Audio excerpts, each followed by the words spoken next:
लड़की आराम से तालाब में नहा रही थी। पूर्णिमा की रात की चांदनी में सफेद साड़ी में लिपटा उसका सुंदर रूप साफ दिख रहा था। राहगीर से अब रहा नहीं गया। उसने लड़की को आवाज लगाकर पूछा, ए लड़की, कौन हो तुम और इतनी रात में यहाँ क्या कर रही हो? लड़की ने उसकी ओर देखा और मुस्कुराई। उसकी मुस्कान में कुछ ऐसा था जो उसे उस तालाब के पास खींच रहा था। वह कदम बढ़ाकर पानी में उतर गया।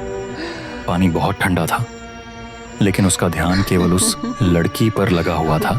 जैसे ही वो लड़की के पास आया, ढकी अचानक से गायब हो गई।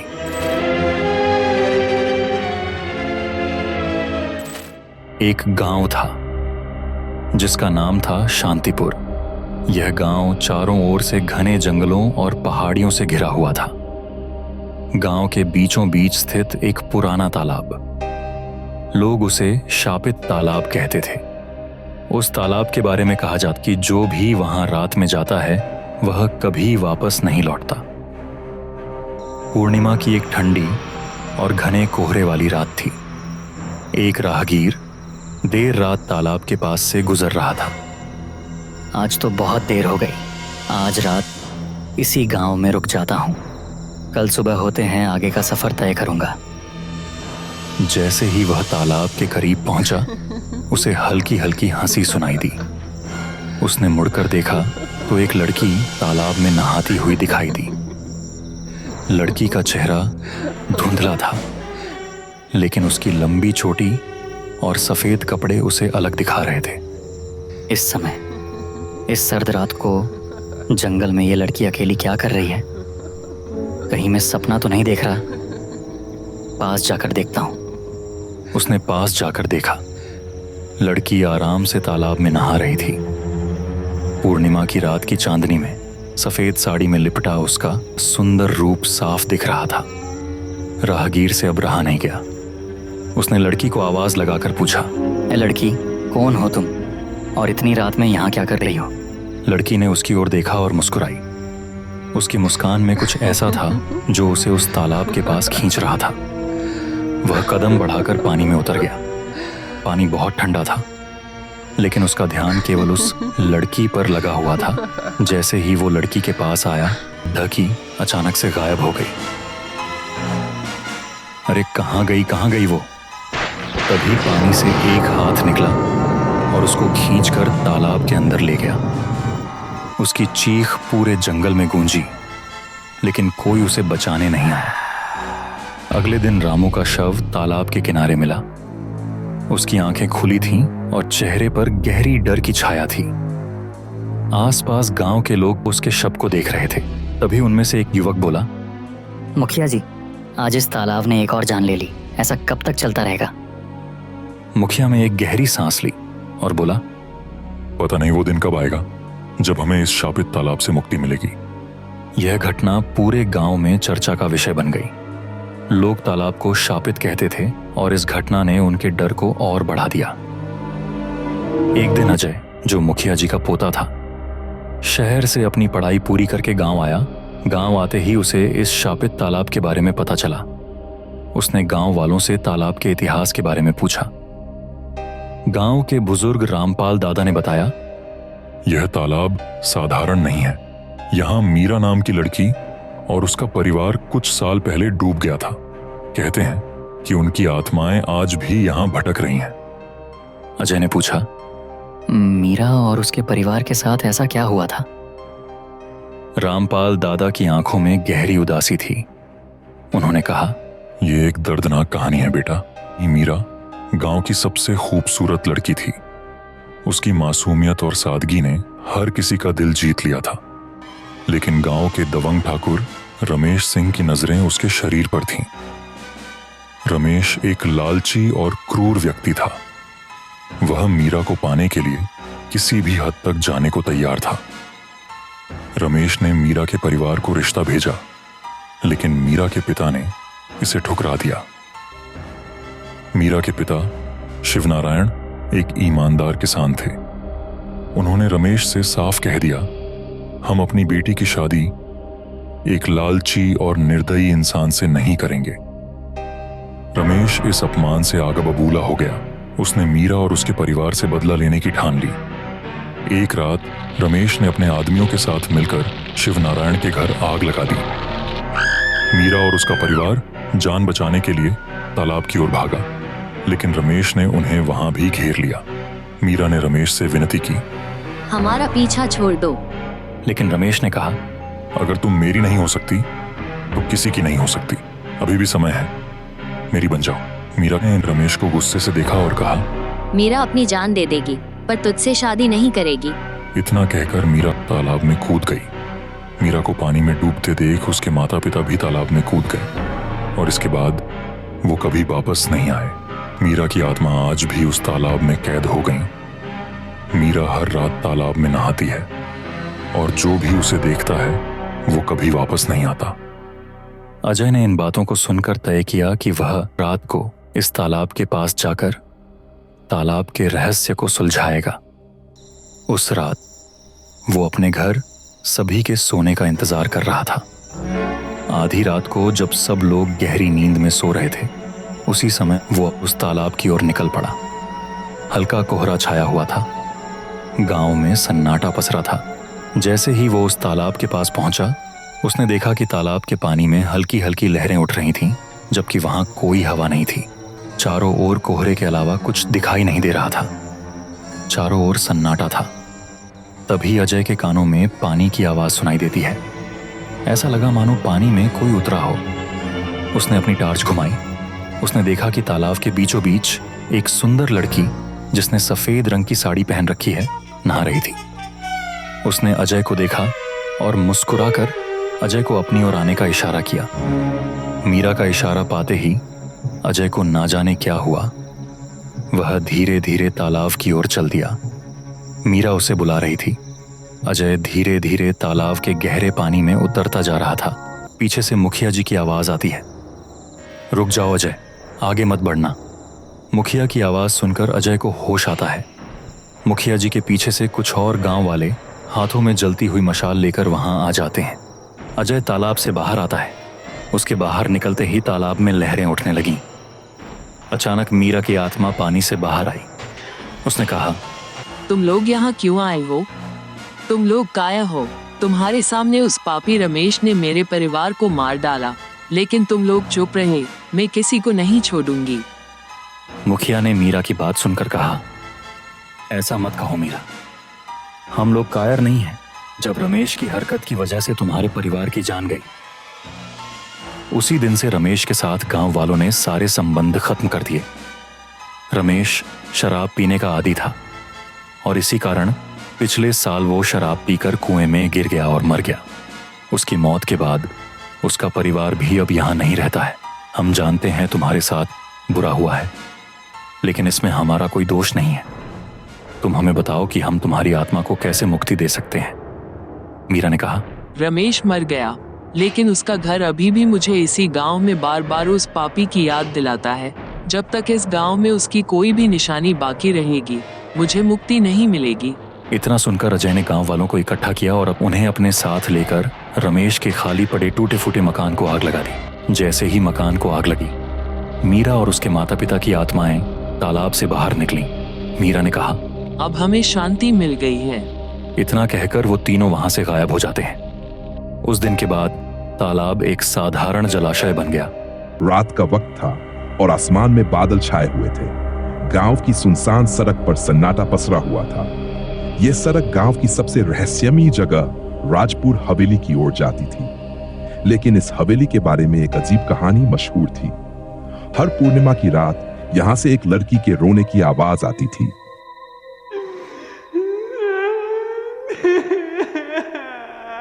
क्या यह सिर्फ एक कहानी थी या इसमें कोई सच्चाई छुपी थी?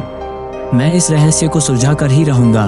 मुझे जानना है कि इस हवेली का सच क्या है। राहुल, गांव का एक साहसी युवक, इन कहानियों पर विश्वास नहीं करता था। उसने ठान लिया कि वह इस हवेली में जाकर सब कुछ खुद देखेगा। उस रात पूर्णिमा थी। हवेली से रोने की आवाजें आने की उम्मीद थी। राहुल ने दोस्तों के मना करने के बावजूद अकेले जाने का फैसला किया। राहुल हवेली के पास पहुंचता है। पुराना लोहे का गेट जंग खा चुका है। जैसे ही वह उसे खोलता है, जंग की चिड़चिड़ाहट पूरे माहौल को और डरावना बना देती है। क्या ये सच में इतनी डरावनी है जितना लोग कहते हैं? चलो देखते हैं। राहुल हवेली के दरवाजे की ओर बढ़ता है। हवेली का हर कोना रहस्य से भरा हुआ था। राहुल के अंदर जाते ही अजीब सी ठंडक और सन्नाटा महसूस हुआ। तभी रोने की हल्की आवाज सुनाई देती है। ये आवाज, क्या ये वही है जिसके बारे में सब कहते हैं? राहुल आवाज की दिशा में बढ़ता है। आवाज हवेली की ऊपरी मंजिल से आ रही है। राहुल एक पुराने दरवाजे के पास रुकता है जिसके नीचे से रोशनी झांक रही है। उसकी धड़कनें तेज हो जाती हैं। राहुल, हिम्मत करो, अब पीछे नहीं हट सकते। वह धीरे से दरवाजा खोलता है।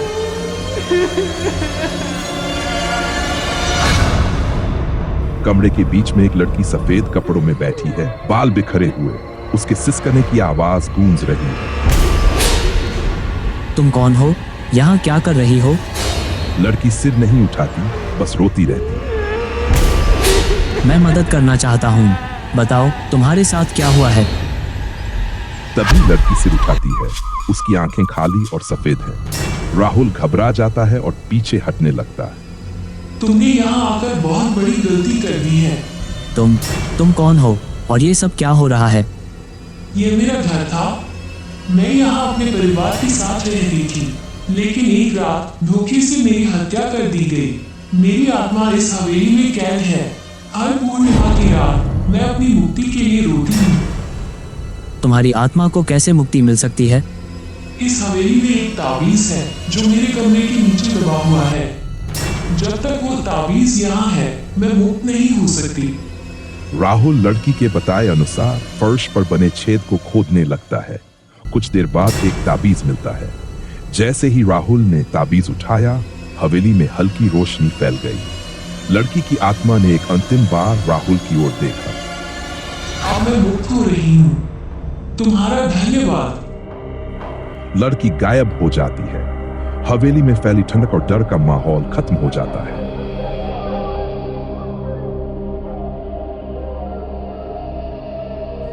राहुल हवेली से बाहर निकलता है। अगली सुबह वह गांव लौटकर सबको हवेली के रहस्य के बारे में बताता है। तो क्या अब हवेली में कोई डर नहीं है? नहीं, अब वहाँ सब कुछ ठीक है। राहुल हवेली की ओर दोबारा देखता है। अचानक उसे याद आता है कि वह ताबीज उसके पास नहीं है। ताबीज कहाँ गया? क्या वह कहीं गायब हो गया या किसी और के पास पहुंच गया? यह सवाल आज भी एक रहस्य बना हुआ है। क्या आप जानते हैं ताबीज कहाँ है? तो दोस्तों, क्या राहुल ने सच में हवेली को मुक्त किया या कहानी अभी बाकी है? रात का घना अंधेरा था और बारिश रुकने का नाम नहीं ले रही थी। बिजली की चमक कभी कभी आसमान को रोशन कर देती और उसके साथ तेज गड़गड़ाहट से माहौल और डरावना हो जाता। ऐसे ही मौसम में एक युवक जिसका नाम विवेक था, अपने घर की ओर लौट रहा था। उसे शहर से दूर स्थित एक पुराने गांव में पहुंचना था, जहां उसका पैतृक घर था। विवेक कई सालों से शहर में रह रहा था, लेकिन गांव में कोई खास वजह से उसे वापस आना पड़ा था। उसकी दादी ने उसे एक खत भेजा था, जिसमें लिखा था कि वह तुरंत गांव आ जाए, क्योंकि उसे उससे कुछ जरूरी बात करनी है। विवेक को यह खत बहुत अजीब लगा, क्योंकि उसकी दादी आमतौर पर खत नहीं लिखती थी, लेकिन वह उनके बुलावे को नजरअंदाज नहीं कर सकता था, इसलिए वह गांव लौट आया। जब वह गांव पहुंचा, तब तक रात गहरा चुकी थी। गांव की गलियां सुनसान थीं और बारिश की वजह से हर जगह कीचड़ भर गया था। दादी का घर गांव के किनारे एक पुरानी हवेली जैसा था, जो अब काफी वीरान लगने लगा था। घर की खिड़कियां टूटी हुई थीं और हर चीज पर धूल जमी थी। विवेक ने दरवाजा खटखाया, लेकिन कोई जवाब नहीं आया। कुछ देर बाद उसने धीरे से दरवाजा खोला। अंदर का नजारा और भी डरावना था। घर की हर चीज पुरानी और जर्जर हालत में थी। हवा के साथ खिड़कियों के पर्दे हल्के हल्के हिल रहे थे। वह दादी को आवाज देता हुआ अंदर बढ़ा, दादी आप कहां हैं? लेकिन कोई जवाब नहीं आया। तभी उसे सीढ़ियों के ऊपर हल्की सी आवाज सुनाई दी, जैसे कोई उसके नाम को धीरे धीरे पुकार रहा हो, विवेक। वह तुरंत ऊपर की ओर दौड़ा।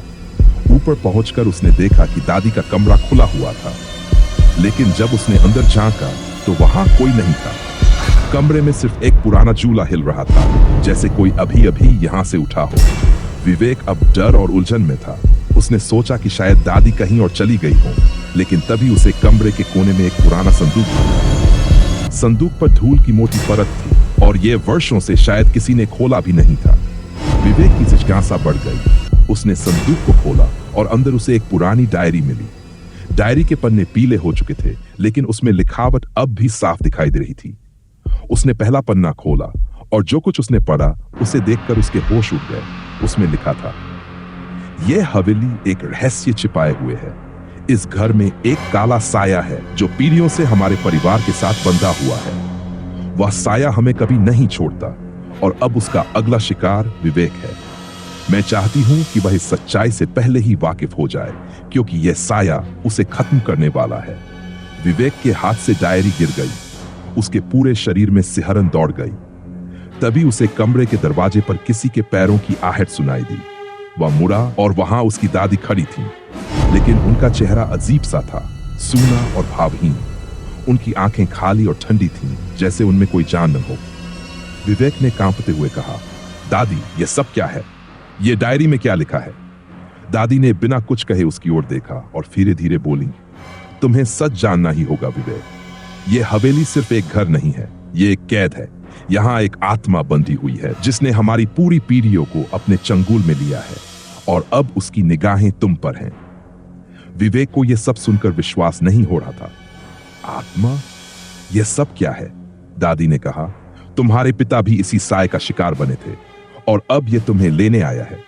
इस हवेली से बाहर निकलने का एक ही रास्ता है, तुम्हें इसे खत्म करना होगा। उस संदूक में एक पुरानी ताबीज है जिसे इस घर के तहखाने में ले जाकर जलाना होगा, तभी यह साया तुम्हें छोड़ देगा। विवेक की घबराहट अब चरम पर थी, लेकिन उसने हिम्मत जुटाई और उस संदूक में ताबीज ढूंढने लगा। जैसे ही उसने ताबीज निकाली, हवेली में तेज हवाओं का झोंका आया और खिड़कियां जोर जोर से बजने लगीं। ऐसा लग रहा था कि कुछ अदृश्य ताकत उसके आसपास मंडरा रही हो। विवेक तेजी से तहखाने की ओर दौड़ा, जहां दादी ने उसे जाने के लिए कहा था। तहखाना बहुत अंधेरा और ठंडा था और वहां का माहौल बेहद डरावना था, लेकिन वह ताबीज जलाने के लिए आग ढूंढने लगा। तभी उसे पीछे से किसी के सांसों की आवाज सुनाई दी। उसने तुरंत मुड़कर देखा और सामने वही काला साया खड़ा था, भयानक और डरावना। वह धीरे धीरे उसकी ओर बढ़ रहा था। विवेक ने डर के बावजूद ताबीज को आग में डाल दिया। जैसे ही ताबीज जली, हवेली में अचानक एक तेज चीख गूंजी और वह काला साया धीरे धीरे हवा में गायब हो गया। विवेक ने राहत की सांस ली। साया अब जा चुका था। उसने ऊपर जाकर देखा कि दादी अब सामान्य थीं। उनकी आंखों में फिर से जीवन लौट आया था। उन्होंने विवेक को गले लगाया और कहा, तुमने हमें उस श्राप से मुक्त कर दिया। अब यह हवेली फिर कभी नहीं बोलेगी। लेकिन जब विवेक ने हवेली के बाहर कदम रखा तो उसे एक हल्की सी आवाज सुनाई दी, विवेक, हम फिर मिलेंगे। विवेक रुक गया, लेकिन उस पीछे मुड़कर नहीं। वह कुछ कदम कुएं के पास बढ़ा और उसके अंदर झांकने की कोशिश करने लगा। तभी एक हल्की सी आवाज आई, किसी की धीमी धीमी पुकार। विक्रम ने कान लगाकर सुना।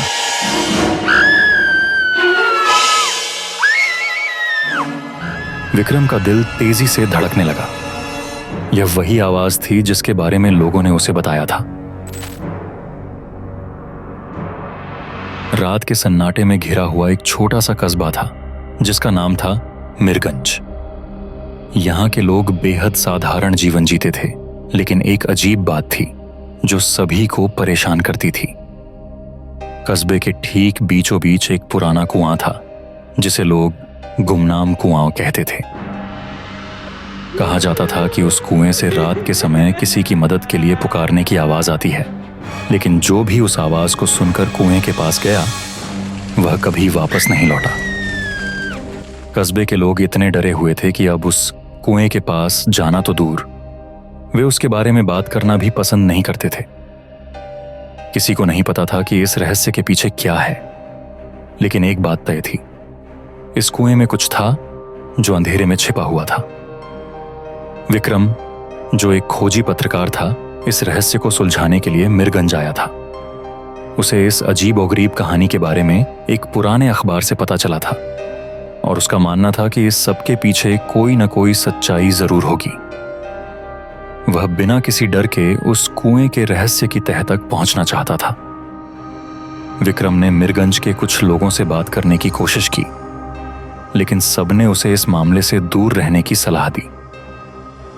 कस्बे के एक बुजुर्ग ने उसे खास तौर पर चेताया।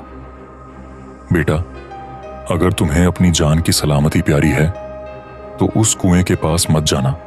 वहां जो जाता है वापस नहीं आता। लेकिन विक्रम पर इस चेतावनी का कोई असर नहीं हुआ। उसने ठान लिया था कि वह इस गुत्थी को सुलझाए बिना वापस नहीं जाएगा। उसने अपने कैमरे और रिकॉर्डिंग उपकरणों को तैयार किया और रात का इंतजार करने लगा। जैसे ही घड़ी ने रात के 12 बजाए, विक्रम कुएं की ओर चल पड़ा। आसमान में काले बादल छाए हुए थे और ठंडी हवा चल रही थी। कस्बे की गलियां सुनसान थीं और दूर दूर तक कोई इंसान नहीं दिख रहा था।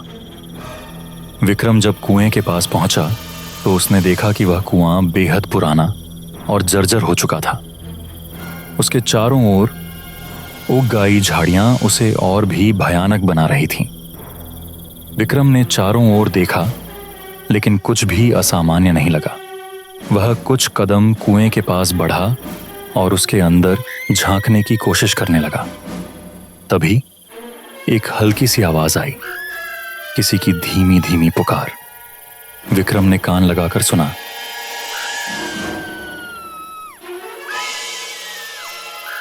विक्रम का दिल तेजी से धड़कने लगा। यह वही आवाज थी जिसके बारे में लोगों ने उसे बताया था। वह थोड़ी देर के लिए रुका, सोचने लगा कि क्या यह उसकी कल्पना थी या वास्तव में किसी की आवाज थी। लेकिन आवाज फिर आई, इस बार और तेज, जैसे कोई बहुत पास से बोल रहा हो। कौन है? तुम कहाँ हो? विक्रम ने जोर से पूछा, लेकिन कोई जवाब नहीं आया। सिर्फ हवा की तेज सरसराहट और उस अजीब पुकार की गूंज। विक्रम ने बिना समय गंवाए कैमरा चालू किया और कुएं के पास और करीब गया। उसने झांकने की कोशिश की, लेकिन अंदर कुछ नहीं दिखा। कुएं की गहराई बेहद ज्यादा थी और वहां का अंधकार घना था। अचानक से कुएं के अंदर से हल्की सी हंसी सुनाई दी। विक्रम एक पल के लिए घबरा गया, लेकिन उसने खुद को संभाला। वह जानता था कि डरने से कोई फायदा नहीं होगा। तभी एक जोरदार झटका महसूस हुआ, जैसे किसी ने विक्रम को पीछे से धक्का दिया हो। वह संतुलन खो बैठा और कुएं की ओर गिरने लगा। उसने खुद को संभालने की कोशिश की, लेकिन उसके हाथ कुएं के पत्थरों पर फिसल गए और वह कुएं में गिर पड़ा। अंधेरा घना था और गिरते ही वह बेहोश हो गया। जब उसकी आंखें खुलीं तो उसने खुद को एक अजीब जगह पाया। वह अब कुएं के भीतर था, लेकिन यह कोई साधारण कुआं नहीं था। वहां एक लंबी संकरी सुरंग थी और उसके चारों ओर अजीब-ओ-गरीब चित्र बने हुए थे। सुरंग के अंत में हल्की रोशनी थी और एक अजीब सी गंध उसके नथुनों में भर रही थी।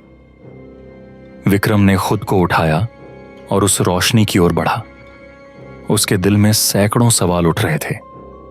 यह सुरंग कहां जाती है? और सबसे बड़ी बात, वह आवाज किसकी थी? जब वह रोशनी के पास पहुंचा तो उसने देखा कि वह एक बड़ा कमरा था। कमरे के बीचों बीच एक पुराना पत्थर का तख्त पड़ा था और उस तख्त के चारों ओर कई लोग खड़े थे। लेकिन वे लोग इंसान नहीं लग रहे थे। उनके चेहरे बेजान और आंखें बिल्कुल काली थीं। विक्रम ने धीरे से पीछे हटने की कोशिश की, लेकिन तभी उनमें से एक ने उसकी ओर देखा। उसकी आवाज गूंजी, तुम यहाँ क्यों आए हो? विक्रम ने कांपते हुए कहा, मैं जानना चाहता था कि इस कुएं का रहस्य क्या है। उस व्यक्ति ने ठंडी आवाज में कहा, तुमने एक गलती की है। जो यहाँ आता है वह कभी वापस नहीं जाता। ये कुआं एक द्वार है और हम इसके रक्षक हैं। तुम्हें भी अब इसी का हिस्सा बनना होगा। विक्रम का दिल तेजी से धड़कने लगा। उसने वहां से भागने की कोशिश की, लेकिन वह लोग अब उसकी ओर बढ़ने लगे। कमरा अचानक से ठंडा हो गया और उसकी सांसें जैसे रुकने लगीं। विक्रम पूरी ताकत से चिल्लाया, लेकिन उसकी आवाज कहीं गुम हो गई। उसकी आंखों के सामने अंधेरा छा गया और उसे ऐसा महसूस हुआ जैसे वह किसी अंतहीन गहराई में गिर रहा हो। जब वह दोबारा जागा तो वह कुएं के बाहर था, ठीक उसी जगह जहां वह गिरा था। लेकिन इस बार कुछ बदला हुआ था। उसकी याददाश्त धुंधली थी और उसे ठीक ठीक याद नहीं था कि अंदर क्या हुआ था। वह जल्दी से उठकर कस्बे की ओर भागा। जब वह गांव पहुंचा तो लोगों ने उसे देखकर हैरानी जताई। तुम लौट आए? ऐसा कैसे हो सकता है? गांव वालों ने पूछा। विक्रम ने धीरे से कहा, मुझे नहीं पता, लेकिन मैं कुछ लेकर आया हूं।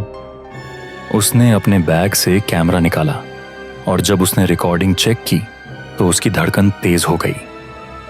कैमरे में कुएं के अंदर की कोई भी रिकॉर्डिंग नहीं थी, लेकिन आखिरी फ्रेम में एक काली आकृति उसके पीछे खड़ी थी, बिल्कुल वैसी जैसी उसने कुएं के अंदर देखी थी। वह आकृति अब भी उसे देख रही थी। विक्रम बिना कुछ कहे कस्बे से चला गया, लेकिन उसे एहसास हो चुका था कि वह अब भी उस गुमनाम कुएं का एक हिस्सा है। लड़की आराम से तालाब में नहा रही थी। पूर्णिमा की रात की चांदनी में सफेद साड़ी में लिपटा उसका सुंदर रूप साफ दिख रहा था। राहगीर से अब रहा नहीं गया। उसने लड़की को आवाज लगाकर पूछा, ए लड़की, कौन हो तुम और इतनी रात में यहाँ क्या कर रही हो? लड़की ने उसकी ओर देखा और मुस्कुराई। उसकी मुस्कान में कुछ ऐसा था जो उसे उस तालाब के पास खींच रहा था। वह कदम बढ़ाकर पानी में उतर गया। पानी बहुत ठंडा था, लेकिन उसका ध्यान केवल उस लड़की पर लगा हुआ था। जैसे ही वो लड़की के पास आया, ढकी अचानक से गायब हो गई।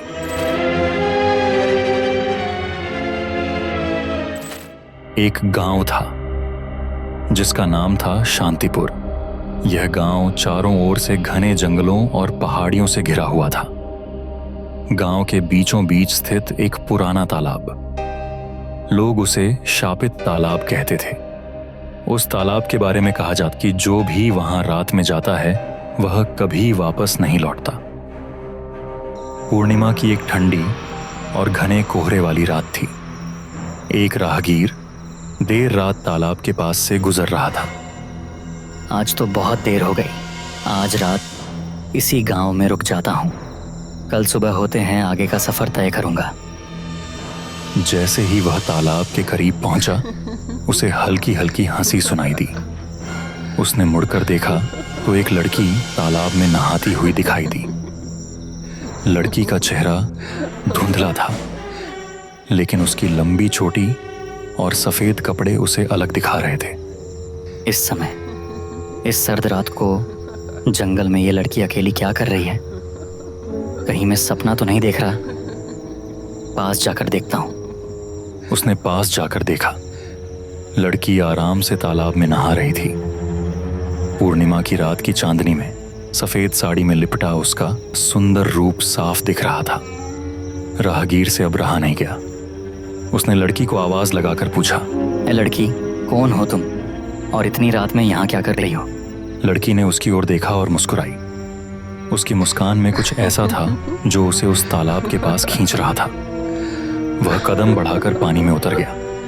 पानी बहुत ठंडा था, लेकिन उसका ध्यान केवल उस लड़की पर लगा हुआ था। जैसे ही वो लड़की के पास आया, ढकी अचानक से गायब हो गई। अरे कहाँ गई वो? तभी पानी से एक हाथ निकला और उसको खींचकर तालाब के अंदर ले गया। उसकी चीख पूरे जंगल में गूंजी, लेकिन कोई उसे बचाने नहीं आया। अगले दिन रामू का शव तालाब के किनारे मिला। उसकी आंखें खुली थीं और चेहरे पर गहरी डर की छाया थी। आसपास गांव के लोग उसके शव को देख रहे थे। तभी उनमें से एक युवक बोला, मुखिया जी, आज इस तालाब ने एक और जान ले ली। ऐसा कब तक चलता रहेगा? मुखिया ने एक गहरी सांस ली और बोला, पता नहीं वो दिन कब आएगा जब हमें इस शापित तालाब से मुक्ति मिलेगी। यह घटना पूरे गांव में चर्चा का विषय बन गई। लोग तालाब को शापित कहते थे और इस घटना ने उनके डर को और बढ़ा दिया। एक दिन अजय, जो मुखिया जी का पोता था, शहर से अपनी पढ़ाई पूरी करके गांव आया। गांव आते ही उसे इस शापित तालाब के बारे में पता चला। उसने गांव वालों से तालाब के इतिहास के बारे में पूछा। गांव के बुजुर्ग रामपाल दादा ने बताया, यह तालाब साधारण नहीं है। यहाँ मीरा नाम की लड़की और उसका परिवार कुछ साल पहले डूब गया था। कहते हैं कि उनकी आत्माएं आज भी यहाँ भटक रही हैं। अजय ने पूछा, मीरा और उसके परिवार के साथ ऐसा क्या हुआ था? रामपाल दादा की आंखों में गहरी उदासी थी।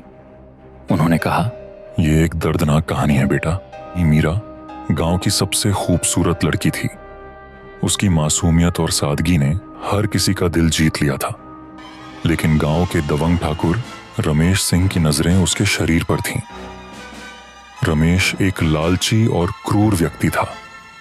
वह मीरा को पाने के लिए किसी भी हद तक जाने को तैयार था। रमेश ने मीरा के परिवार को रिश्ता भेजा, लेकिन मीरा के पिता ने इसे ठुकरा दिया।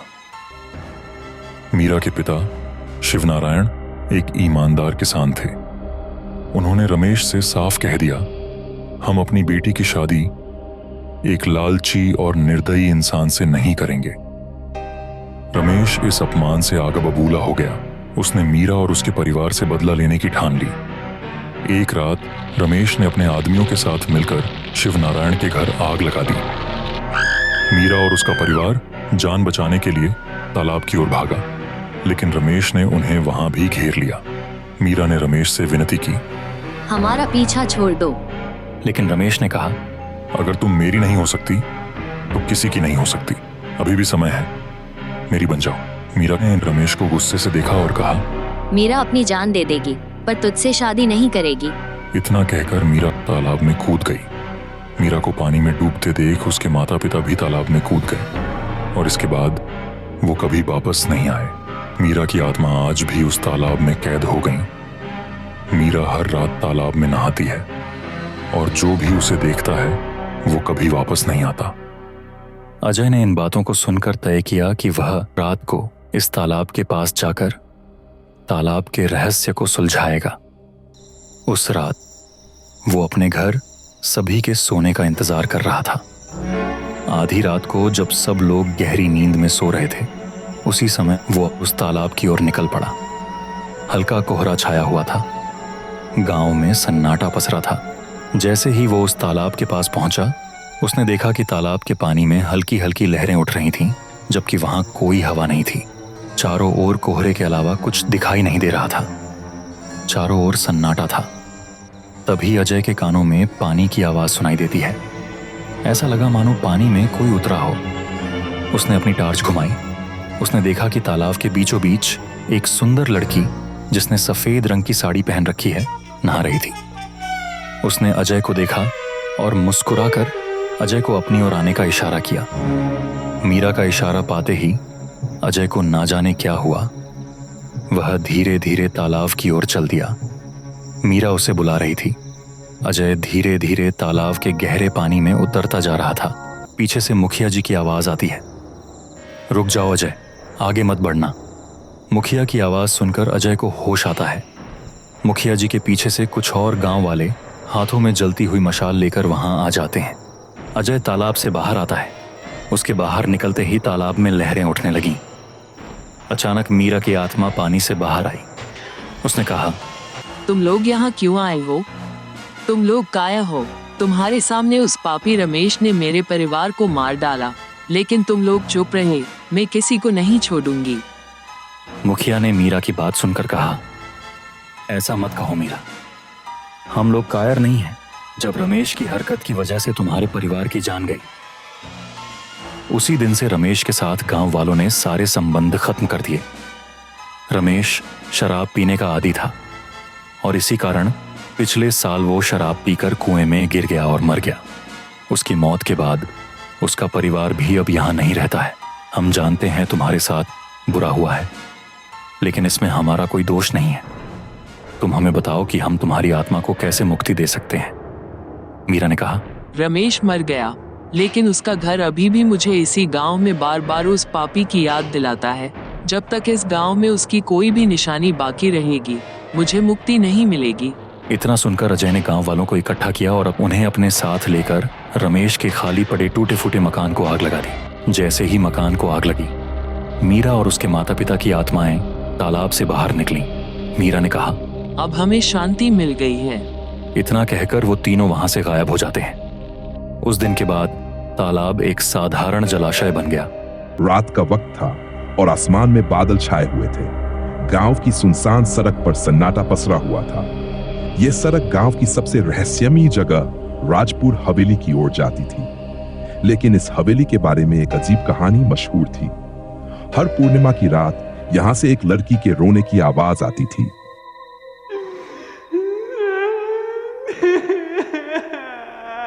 क्या यह सिर्फ एक कहानी थी या इसमें कोई सच्चाई छुपी थी? मैं इस रहस्य को सुलझा कर ही रहूंगा। मुझे जानना है कि इस हवेली का सच क्या है। राहुल, गांव का एक साहसी युवक, इन कहानियों पर विश्वास नहीं करता था। उसने ठान लिया कि वह इस हवेली में जाकर सब कुछ खुद देखेगा। उस रात पूर्णिमा थी। हवेली से रोने की आवाजें आने की उम्मीद थी। राहुल ने दोस्तों के मना करने के बावजूद अकेले जाने का फैसला किया। राहुल हवेली के पास पहुंचता है। पुराना लोहे का गेट जंग खा चुका है। जैसे ही वह उसे खोलता है, जंग की चिड़चिड़ाहट पूरे माहौल को और डरावना बना देती है। क्या ये सच में इतनी डरावनी है जितना लोग कहते हैं? चलो देखते हैं। राहुल हवेली के दरवाजे की ओर बढ़ता है। हवेली का हर कोना रहस्य से भरा हुआ था। राहुल के अंदर जाते ही अजीब सी ठंडक और सन्नाटा महसूस हुआ। तभी रोने की हल्की आवाज सुनाई देती है। ये आवाज, क्या ये वही है जिसके बारे में सब कहते हैं? राहुल आवाज की दिशा में बढ़ता है। आवाज हवेली की ऊपरी मंजिल से आ रही है। राहुल एक पुराने दरवाजे के पास रुकता है जिसके नीचे से रोशनी झांक रही है। उसकी धड़कनें तेज हो जाती हैं। राहुल, हिम्मत करो, अब पीछे नहीं हट सकते। वह धीरे से दरवाजा खोलता है।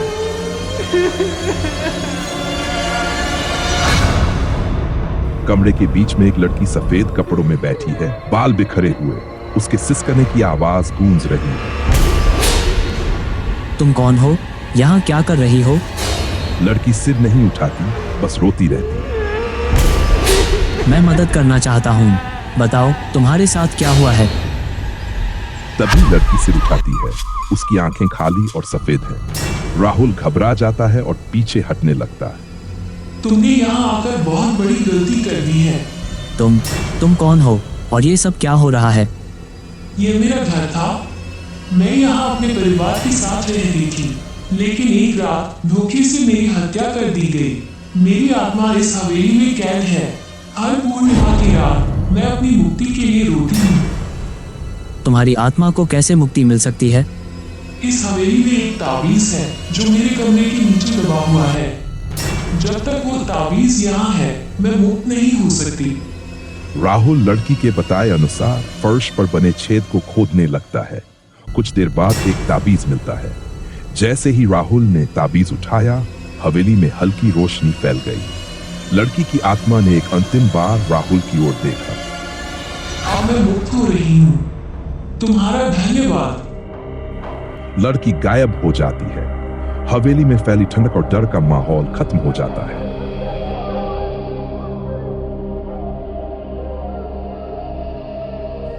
राहुल हवेली से बाहर निकलता है। अगली सुबह वह गांव लौटकर सबको हवेली के रहस्य के बारे में बताता है। तो क्या अब हवेली में कोई डर नहीं है? नहीं, अब वहाँ सब कुछ ठीक है। राहुल हवेली की ओर दोबारा देखता है। अचानक उसे याद आता है कि वह ताबीज उसके पास नहीं है। ताबीज कहाँ गया? क्या वह कहीं गायब हो गया या किसी और के पास पहुंच गया? यह सवाल आज भी एक रहस्य बना हुआ है। क्या आप जानते हैं ताबीज कहाँ है? तो दोस्तों, क्या राहुल ने सच में हवेली को मुक्त किया या कहानी अभी बाकी है? रात का घना अंधेरा था और बारिश रुकने का नाम नहीं ले रही थी। बिजली की चमक कभी कभी आसमान को रोशन कर देती। और उसके साथ तेज गड़गड़ाहट से माहौल और डरावना हो जाता। ऐसे ही मौसम में एक युवक जिसका नाम विवेक था अपने घर की ओर लौट रहा था। उसे शहर से दूर स्थित एक पुराने गांव में पहुंचना था जहां उसका पैतृक घर था। विवेक कई सालों से शहर में रह रहा था, लेकिन गांव में कोई खास वजह से उसे वापस आना पड़ा था। उसकी दादी ने उसे एक खत भेजा था जिसमें लिखा था कि वह तुरंत गांव आ जाए क्योंकि उसे उससे कुछ जरूरी बात करनी है। विवेक को यह खत बहुत अजीब लगा क्योंकि उसकी दादी आमतौर पर खत नहीं लिखती थी, लेकिन वह उनके बुलावे को नजरअंदाज नहीं कर सकता था, इसलिए वह गांव लौट आया। जब वह गांव पहुंचा तब तक रात गहरा चुकी थी। गांव की गलियां सुनसान थीं और बारिश की वजह से हर जगह कीचड़ भर गया था। दादी का घर गांव के किनारे एक पुरानी हवेली जैसा था जो अब काफी वीरान लगने लगा था। घर की खिड़कियां टूटी हुई थीं और हर चीज पर धूल जमी थी। विवेक ने दरवाजा खटखाया लेकिन कोई जवाब नहीं आया। कुछ देर बाद उसने धीरे से दरवाजा खोला। अंदर का नजारा और भी डरावना था। घर की हर चीज पुरानी और जर्जर हालत में थी। हवा के साथ खिड़कियों के पर्दे हल्के हल्के हिल रहे थे। वह दादी को आवाज देता हुआ अंदर बढ़ा, दादी आप कहां हैं? लेकिन कोई जवाब नहीं आया।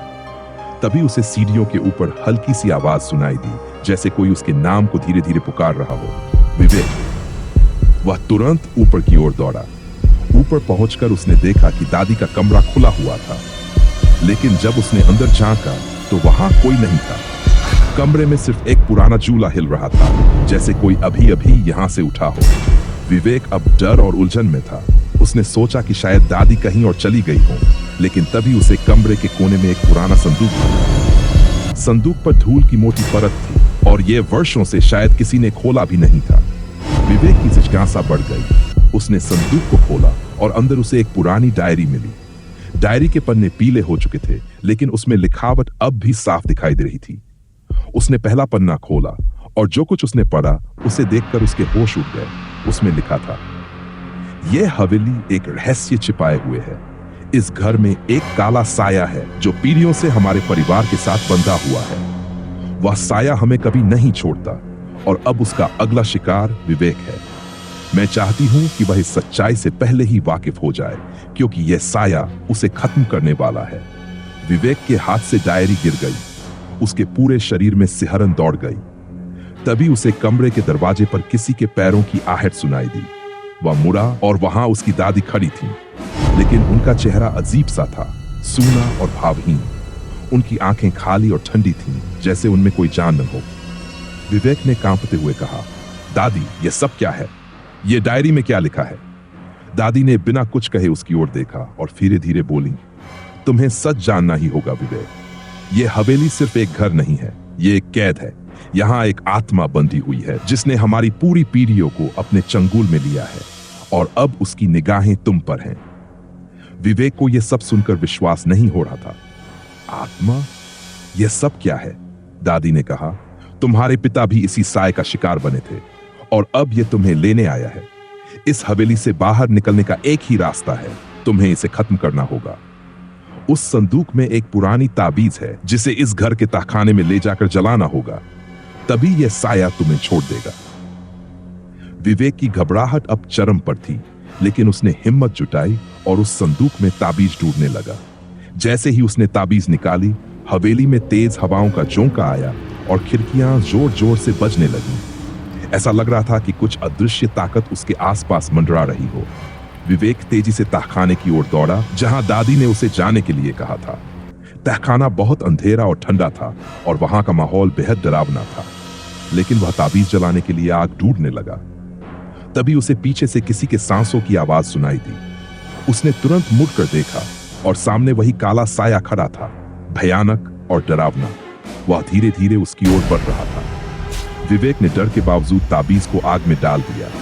जैसे ही ताबीज जली, हवेली में अचानक एक तेज चीख गूंजी और वह काला साया धीरे धीरे हवा में गायब हो गया। विवेक ने राहत की सांस ली। साया अब जा चुका था। उसने ऊपर जाकर देखा कि दादी अब सामान्य थीं। उनकी आंखों में फिर से जीवन लौट आया था। उन्होंने विवेक को गले लगाया और कहा, तुमने हमें उस श्राप से मुक्त कर दिया। अब यह हवेली फिर कभी नहीं बोलेगी। लेकिन जब विवेक ने हवेली के बाहर कदम रखा तो उसे एक हल्की सी आवाज सुनाई दी, विवेक हम फिर मिलेंगे। विवेक रुक गया, लेकिन उस पीछे मुड़कर नहीं। वह कुछ कदम कुएं के पास बढ़ा और उसके अंदर झांकने की कोशिश करने लगा। तभी एक हल्की सी आवाज आई, किसी की धीमी धीमी पुकार। विक्रम ने कान लगाकर सुना।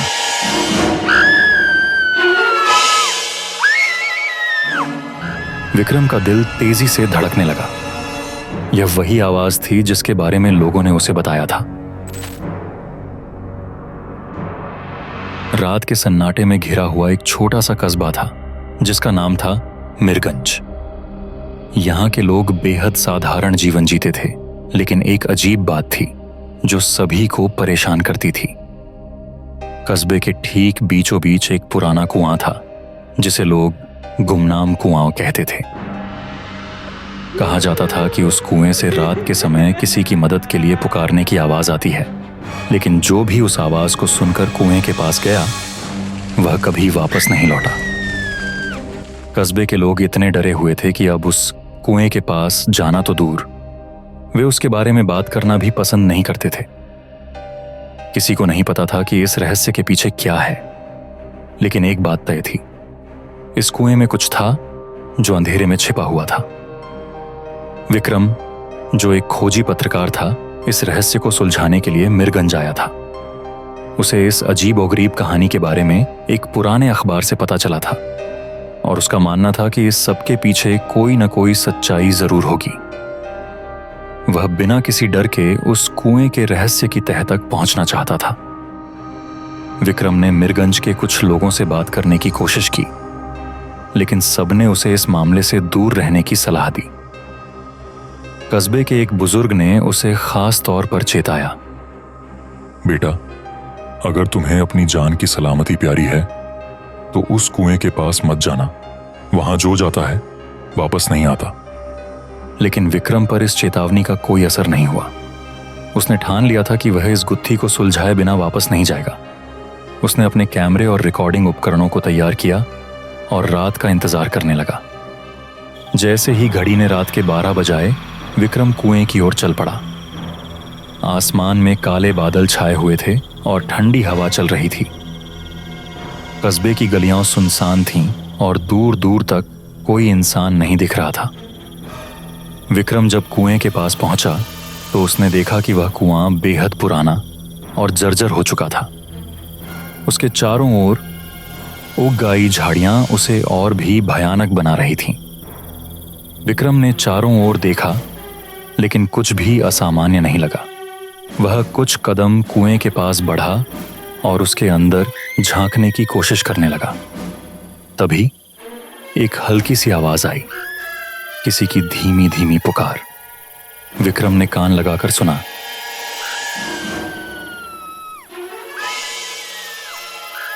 विक्रम का दिल तेजी से धड़कने लगा।